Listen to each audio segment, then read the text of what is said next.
The other day I covered a supposed leak from Marvel Studios' panels at SDCC, which came from the mods over at the Marvel Studios spoiler subreddit. The mods did state that the news was not verified, and some of it was unfortunately debunked. However, there were a lot of things that Marvel Studios will almost 100% announce at SDCC, which was on the list, so it wasn't completely wrong.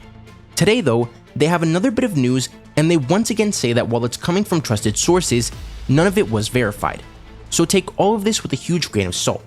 Anyways, they start off by saying, Ant-Man and the Wasp Quantumania. We can confirm that Daniel RPK's plot leak is accurate, and we had info on a lot of it months before, it was just never posted. Cassie finds her Sue in Hank Pym's basement while snooping around, and we will see Cassie in her giant form. Bill Murray is still in the movie and will play the king of the Quantum City, Krylar. Krylar raises an army of humanoid aliens from the quantum realm to try to defeat Kang and MODOK.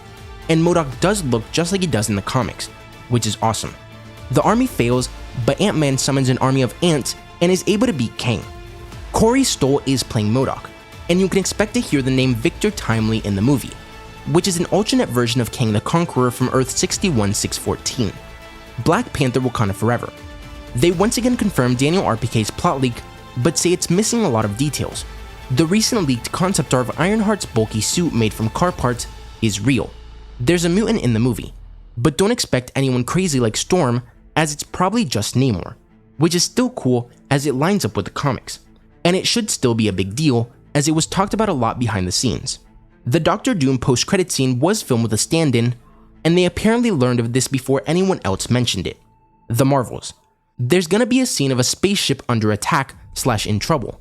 There are humans on board as well as potentially Skrulls too, and everyone is panicking. Not sure if they were already on the loose or if they break free, but there are loads of Flurkin kittens running around and they start eating people, which scares everyone even more. Then they start to realize the kittens are saving people by eating them and transporting them to safety somehow. Echo. Charlie Cox only filmed for a few days, and this lines up with what we've heard of him not having a super big role in the show and really only searching for Jessica Jones. One of the villains of the show is described as a hunter-like character that's wild and crazy and will force Echo out of wherever she is at the start of the series. The Fantastic Four. They're looking for actors in their late 20s to mid 30s for the main cast, but no actor has currently signed on for the movie. Ironheart. Alden Ehrenreich's playing Zeke Stane, Obadiah Stane's son. Werewolf by Night. Harriet Sansom Harris plays a Transylvania cult leader. Jack Russell and others hunt Man-Thing so that they can get something called the Bloodstone, which is called the Blood Gem in the comics. The hunt takes place in the enormous gothic manor of Ulysses Bloodstone. Some corpses will be reanimated and they give instructions on the hunt. There are two versions of the special, one in black and white and one in color, but it seems like they're leaning on releasing it in black and white. Eternals 2. Eternals 2 is on track, but there were many production issues on Eternals 1 that made it a harder task than the average Marvel movie. A lot of folks inside Marvel Studios don't want to go through that again, so expect Chloe Zhao to either be heavily restricted or more likely, not return at all for the sequel. Now I don't think the Eternals was as bad as some people think, and the reason why it struggled to reach its full potential had to do with them trying to introduce and flesh out more than 10 characters.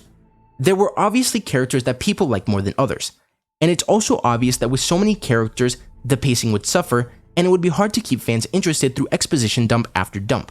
But I think that with how many Eternals died, and if they somehow make Cersei less flat and more interesting, the Eternals 2 could be much better than the first. Animation. Marvel Studios has at least 4 unannounced animated shows.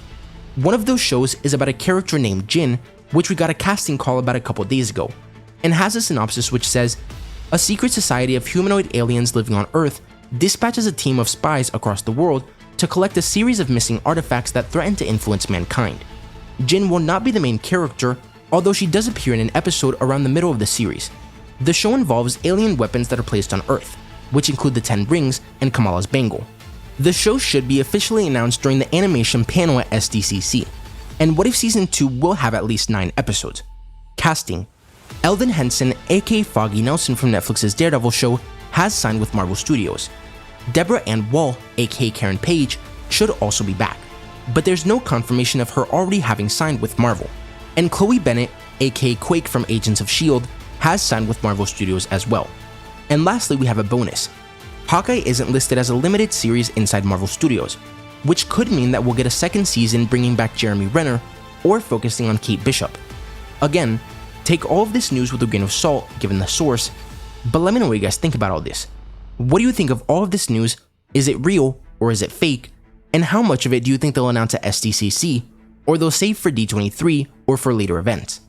If you enjoyed the video, don't forget to like, comment, subscribe, and turn on post notifications so you will never miss another video. Thanks for watching, and remember to wash your hands and stay safe.